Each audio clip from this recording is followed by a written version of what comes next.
সবর ধারিণী জান্নাতে রানী ছিল ফাতেমা। অবাক হবে শুনলে সবে করুণ ঘটনা, অবাক হবে শুনলে সবে করুণ ঘটনা। 5 দিন ভুখাই দোনো খোকাই হাসান হোসেনা, 7 দিন ধরে অনাহারে তাদেরই আম্মা।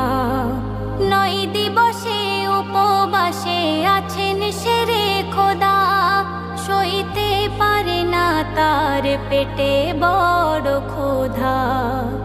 তুমি